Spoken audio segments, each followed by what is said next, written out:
So, hello and welcome to another episode of the Sprinkler Talk podcast from Project Fire.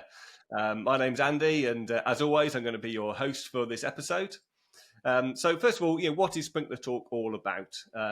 It's about speaking to key people within the fire sprinkler industry, but also the wider sort of fire safety community. Talking about topics such as environmental issues, coordination with other services, integrating with kind of BMS systems and kind of building management, design, standards, compliance, and ultimately leading to making buildings safer. So as you can see, we've got a lot of topics kind of coming soon. So I would ask you to subscribe to the channel or subscribe to wherever you're getting your content from. That helps us, but also it means that you won't miss any episodes coming through. So I'm really pleased to say that today we're going to be talking to James Bryceland, who is the Managing Director of Discovery Fire Sprinklers Limited. So hello to you, James. Hello, Andy. Hello, thanks for having me on. Thanks for joining us today. So our main topic for the day is going to be about compliance, certificates of conformity and things like that. But we'll see how the conversation goes through. But to start with, I just wanted to ask a little bit about your background. What's your story? How did you get into sprinklers? How long have you been in the sprinkler industry? That sort of thing. So, take it away. Yeah, so 25 years. Quite a lot of life sentences there. So 25 years in the sprinklers. Basically from school. Left school at 15, and my father was wanting me to be a plumber or an electrician and anything apart from a sprinkler fitter. Obviously, my father had a sprinkler company at the time, right. But me being young, naive, stupid, just wanted to jump and get involved with the sprinklers. So I was doing the sprinklers for a year in Dundee, so from 15 to 16, and then I went to London, and I was working in London for 4 or 5 years, Canary Wharf, Shepherd's Bush, some of the bigger commercial projects down there. So I was down there for that 5 years, 4 or 5 years probably. Came back to Scotland when I was 21, 22. And then that was the time when all the schools were getting done. So Scotland made it compulsory that all schools came with fire sprinkler systems. So so that was us just right into the commercial and the schools, and here we are today. So so it's just been a 25-year slugfest. But we're still here to tell the story. Yeah, that's right. There's a lot of family businesses, a lot of family within the sprinkler industry, isn't there? Yeah, it seems that it is an industry that kind of drags in friends and family into it. Schools is an interesting topic. I want to do a whole podcast about schools because they are kind of an interesting one in terms of some of them are life safety and some of them are property protection, aren't they? Yeah, that's correct, yeah. When the school that we started doing, they were all property protection at the time. But as we go on further, like in the last, maybe the last 10 years, the schools we were doing them, the schools are becoming bigger. So you've got bigger academies, big campuses. Now you were bringing the life safety into it at that point. But when we started, it was always property protection on the schools. But for a good part, 10 years, all we done was schools. It was just school to school to school, and that was all we done, schools. And then that kind of faded out a little bit. And then, like everything, the industry moves, and it was like care homes, then they faded out, then it was housing developments and so on. So, we're kind of lagging behind a little bit in England, aren't we? Scotland are sprinkler protecting more buildings than they do in England, and then Wales protect even more than Scotland do. Yeah, so Wales were obviously the first to introduce, especially on the housing market. Yeah. So Wales introduced that about 10 years ago, I think it was now. And they started doing all affordable houses, and then we obviously followed suit. 5 years later, we followed suit, but it didn't really come into play really until I think it was April 21 or May or April 21. But prior to that, we were doing a lot of the housing for the councils. So councils were already putting them in, regardless if it was compulsory or not. They were sticking them in because they knew it was going to be the big thing. So we were working for a lot of local councils doing houses constantly. So it wasn't new to us when this came through, and that was at the time where we ended up having our accreditation up to the highest for residential and domestic because we knew it was coming. Yeah, that's right. So in terms of Discovery Fire now, I mean, are you still doing schools? No. And no? What's that? We got on with them. We got on with them. We've been there. We've done it. For us, there's not much money in them. There's not much money in them. The coordination is always crap. Like, people will be installing pipes, and then you'll spend all your time doing the designs. You'll issue designs for approval. They'll get approved. You turn up on site. Nothing goes to plan. So you spend half your time chopping and the fabrication pipe work is being dropped off on site. Spend half your time cutting it and threading it. So the screw machines are red hot. The guys are working constantly. They're doing long hours and shifts, and there's just no money in it. So I'll do little primary schools, little nurseries, where there's like 400 or 500 heads. But kind of that, I'm not interested anymore. Not interested. So what kind of projects do you is sort of typical then for your company? So when I think it was in 2019, we started focusing more on residential and domestic than the commercial. For us, it just made sense. We were in, we were out, we were making a lot of money on it, making good money on it. The projects were getting bigger and bigger. So like, we were finding out that some of the projects, the housing projects we were doing, they were like 5, 6, 7 times the size of your standard school or commercial project. You were doing it in a quarter of the time. You were doing it in half the labour. So we focused more on residential and domestic. But more so recently, we've started going back into the commercial again. But this time we're picky. We're picky and choosy. We don't need to accept all the jobs like we used to. So more so the mixed occupancy buildings. So your high-rise blocks of flats where you've got commercial on the ground and you've got residential on top. These are the projects that we're looking for just now. And also the housing developments, obviously. We've got some of the largest housing developments in Scotland right now that we're working on. So that's they're ongoing, like 5-6 year contracts, and they're ongoing. So yeah, it's good. That's good, yeah. And I noticed, on your website, for example, you make quite a statement of being able to offer certificates of conformity for these various types of buildings, and that's quite powerful, isn't it? Particularly when you've got a mixed-use building, because they're going to want residential compliance for the residential areas, but also commercial compliance for the commercial areas, correct? Yeah, so that was where we seen this was coming in. So for us to get the commercial certification back, which is the SDI-23, and that covers you for BSEN 12845 up to 083 systems.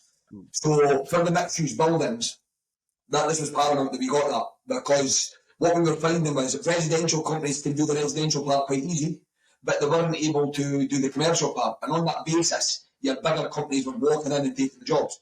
So they were able to come in and sign off the whole contract. So we were like, no, this is what we want. So we got our accreditation for the residential and domestic, our accreditation for the commercial, and then we are the first in the UK to get our accreditation for wet and dry risers. Now, the wet and dry risers, it wasn't really compulsory, but the way that we see it is it's an active fire protection system. It's part of a life safety system. So the IFC approached us, we approached them, spoke about it, and we were more than happy to be the first to jump on, do the calculations, make sure that it's all compliant, and then start installing the systems. So when you've got the mixed occupancy buildings, what we're finding is you've got BS 9251, BSEN 12845, and BS 9990. We're able to offer a third-party certificate of conformity for all three for the one project, and we're the only company in the UK that can offer that. Most of the jobs that we're doing, a couple of big ones in Glasgow, they're the first in the UK to get 3 certificates of conformity for active fire protection on the one project. So it's good. It's something we're quite passionate about, and it's also good for the end user also. Good for the end user to see that they're getting a compliant system installed. Absolutely. I mean, that's what I want to come on to talk about, really. So what are the advantages for the client, the customer, the end user for having that certificate of conformity? Well, the certificate of conformity, in my opinion, it's the due diligence that you're doing. So from the very start at tender stage, from the initial tender, that when you're tendering for the project, you're obviously putting all these measures in place that you're doing, that you're going to have to obviously get the job, all the drawings checked, making sure that they're done right, all the hydraulic calculations checked. Yep. The designers obviously designing them to obviously pass all the checks that they're going to get from the third party accreditation. But then when the installation goes in, obviously the installation is getting checked through the install from start halfway through the completion, and then the completion certification that you're giving the client. So right from the start, the due diligence is there. Every measure is taken into consideration to make sure that the end user is going to get a system that's going to work. Should it ever need to be used? We hope it doesn't need to be used. Yep. But if it does need to be used, all these measures are in place and they've all been fully checked by a third party to prove. And we're not just sending a job off ourselves saying, yes, it's for purpose. We've got a third party coming in and saying, yeah, it's for purpose. And that's very important, I think, for life safety systems. Absolutely, because the client, the end user, they're not going to be a sprinkler specialist, are they? They're not going to be knowledgeable about sprinklers. They're not going to know necessarily whether a system has been installed correctly or not. There's got to be a bit of trust there. And I think that the difference between a certificate of conformity and the third party bit is that the certificate of conformity can be just written by the installer, can't it? They're marking their own homework. They're saying, yep, we've installed it correctly. Whereas a third party bit means that it's been checked by somebody independent. Yeah. So with foreign company, they work on behalf of the company, but they will tell you that you're going wrong. So if there's something that went wrong through the design process or the install process, they'll be the first person to actually pick up on it. So they'll come in and say, that doesn't look right, get that sorted, restore in the drawings and design again, and change the system to fit. And that's very important, because what a lot of people will do is they'll install the system, and whether it's wrong or right or wrong, there's nobody there on site to actually check that. Yeah. Now, I'm not saying everybody installs wrong systems, but people will put stuff in and they'll get away with it, they'll leave it. Now, we don't actually know further down the line if there is going to be a fire and the state is activated, that'll actually work. You don't know. You need a fire for that to happen. We don't let the fire to happen. So on that basis, we want to make sure that we're covered right from the start and make sure that the third party is signing off the project and they're happy with what they're saying.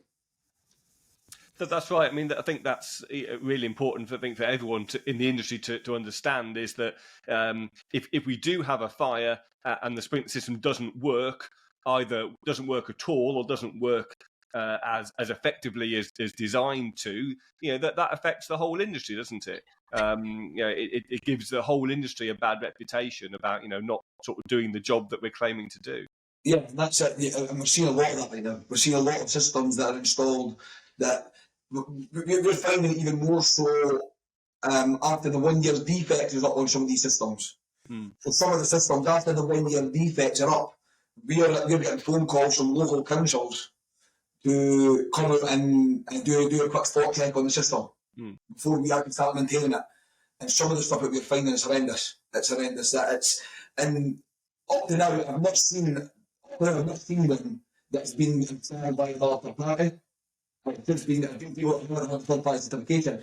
Now, that's not to say that people that don't have third party are bad installers, because at one point we all got to get there. And before we get our third party accreditation, we're installing systems and saving them off. But what we're finding is some systems that are getting installed and they're getting past this now from, especially closer to building control. Building control have seen them and signing these systems off. But I don't think they've actually got the, not authority, but they don't have the intelligence within the fire industry. They don't know what they're signing off. They're just saying, yeah, that's right, and they're signing off, but there's no calculations checked. And that's what we're finding. We're finding more and more of this now. I think, to be honest, it's quite worrying that systems are getting left like that. So, as far as say the end user is concerned, what should they be looking for? They're looking for a company that kind of holds some certifications from third party conformity, third party oversight, I suppose, isn't it? So you mentioned IFC there. There's some other options. Yeah, you've also got the LPCV.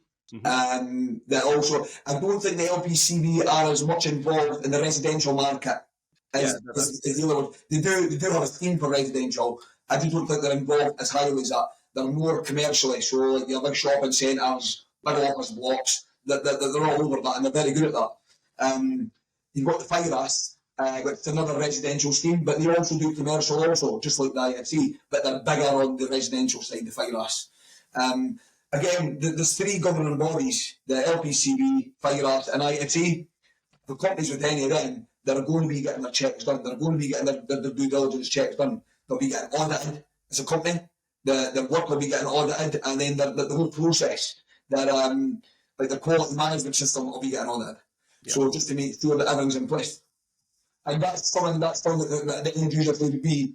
I'm not saying that they need to go with one of the companies that are third party approved, but something that should come into play. It should definitely come into play. Yeah, okay. So you mentioned sort of going back to some of the sites where things haven't been installed correctly, and I know that you're quite active on social media. I see a lot of LinkedIn posts from you that are kind of highlighting some of these issues. Do you want to talk about a recent one that you've seen? Recently, probably one of the worst ones that I've seen recently, and it wasn't a 9251 sprinkler system, it was a high pressure mist system. Now, it's the high pressure mist systems that are getting installed into houses, some care homes, some little blocks of flats. I don't know if you've seen them, but it's a little box pump, and they kind of fit them under like kitchen sinks, and they tap into the 15mm copper supply within the house. Now, as far as I'm aware, none of these high pressure mist systems are third party approved. None of them. They do first party accreditation, which is apparently the sign off their own work and just say, yeah, it's fit for purpose. And that's, anyway, a couple of jobs in the Kingdom of Fife. We were called out to have a look at them. And within these houses that families were living in, there was stainless steel microboard pipe surface mounted all the way through the house, or a finished house. So if you were in your living room looking up, all you'd see was big windows on them. Now, these went for 2 or 3 years in about 10 properties. And we were asked to go and have a look at them. Strangely went out, we said, well, look, we don't think they're fit for purpose. And the council fully agreed. And they actually employed us to strip them out, do a full design, and put a new sprinkler system in. Now, we installed a new sprinkler system, 9251, but we were able to surface mount the pipe around the perimeter of the walls, box them in, and had sidewalk and sealed sprinkler heads in, which was you didn't notice them. But when we first went in, it was like, what is this? Now, we stripped out about 10 of these properties. That's probably the worst that I've seen. But there's been a couple of dodgy sprinkler systems also that we've had a look at recently where I'm like, wow. Like, they're 1 year old, 2 year old, and I'm like, this is going back to the Stone Age, the way that we used to fit them before we knew what we were doing. But I've seen more so in the mist systems is probably the worst that I've seen. The high pressure mist systems is the worst ones that I've seen. I saw one this morning actually where all of the pipe is exposed. That there's concealed heads, but there's no ceiling. I've seen that one. I saw you commented on that one. Yeah, that was. So that one looks like to me and you see the glue on the as it's glued to outside of the pipe before they push the glue away from the actual the joint and seal. You think they glued it after they pushed it together? Then glue. Don't look like. I'm not back in the building. I'm very much for a job. I think like they might have thought at one point there was going to be a seal in there. That's what I thought. But then I seen a window. Then I seen a window in the background, and the head was probably lower than the window. So I don't think that would have worked.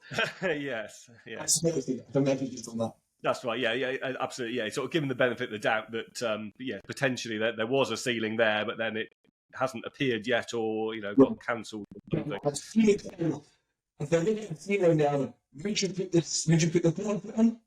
Probably not. You would need to put the side of the ceiling, and that plates on the bottom of the sprinkler heads, which was a bit confusing. It's certainly. In terms of, again, going back to the certificate of conformity, I mean, that piece of paper cannot be signed until the ceiling is there, because at the moment, it's not a compliant system. Yes, so the job's got to be fully complete, every area checked, signed off. You wouldn't be able to issue a certificate on that. You wouldn't be able to issue, and I don't even. If somebody who's third party certified in the world offering a certificate of conformity for that job, they need that taken right off them straight away. But I think that was in Scotland, that job. I think that was one in Scotland also. which is quite worrying. Quite worrying that it's not far from where we are, but we'll probably get the call to go and fix it. Yeah. Probably get the call up there, but yeah. Talking about certificates and conformity then again, is this a black and white thing, or are some deviations allowed? Sorry, say that again. In terms of certificate of conformity, are some deviations allowed from the standard? Because there might be situations where that the customer maybe doesn't want you to put sprinklers in a particular area, for example, and that wouldn't be permitted under the standard, but can you still issue the overall certificate? We would try our best not to. What I would do is on something like this, I would end up contacting the IFC and I would let them know the situation first. And say, look, there's an area. If the client says that he doesn't want a sprinkler there for any reason at all, we would say no. To make it fully compliant, the sprinkler's got to go in there for us to issue a certificate. For some reason that you could not get the sprinkler in there at all, that wasn't physically possible, we would contact the IFC and we would run it through them and see what the options were. We wouldn't make the decision ourselves to say, yeah, we'll still sign the job on, and then there you go, it's fine. We would make sure that we were, like the client fully understood what was going on, and as well as the IFC. You can't just sign off a job because if the client doesn't want someone in that, or again, if you physically can't get someone in, you can't just sign it off and say, yeah, it's fully compliant. You would need to note that down on the certification that there was issues or there was a reason for it. I think that's really good, isn't it? Because not only are the IFC sort of giving you that oversight, sort of checking up on your work, but they're also supporting you and sort of backing you up, aren't they, with those sort of situations and giving some advice. No, that's it. Like what I found with the IFC, they've been great, especially on the technical advice. Now, there'll be jobs that we've came across where a solution needs to be made. Like the system can't physically go in, or it can't be applied properly, installed properly. And what we do is we just contact the IFC, and they're more than happy to speak to you every time and give you the technical advice, come up with an engineered solution if need be. But that's the good thing with them; they're a phone call away. They answer the phone first time. You don't get to tell an email and wait 2, 3, 4, 5 days. You speak to them straight away, and they give you the exact advice that you need to get. It's good because obviously at the end of the day we're all human, and there's 100 ways to do the same job, but making it correct, making it compliant, that's where they come in. So we can say, look, this is what we're up against, this is what we've got, what's the best option, and they're more than happy to give you that technical advice. Cool. So thanks, James. So in conclusion, then we want to make sure that end users kind of really understand the difference, I guess, between having a certificate that says it's been installed correctly, but actually that third party certification, which has that extra sort of layer of oversight and kind of checks that have been in place to make sure that sprinkler system has been installed, designed completely correctly. Yeah. So thanks for your time, James. Anything coming up the next couple of weeks? What are you up to? Next week we've got Marbella for 5 days. It's basically it's a chilled holiday. It's my daughter's 16th, but it's a chilled holiday before the carnival starts.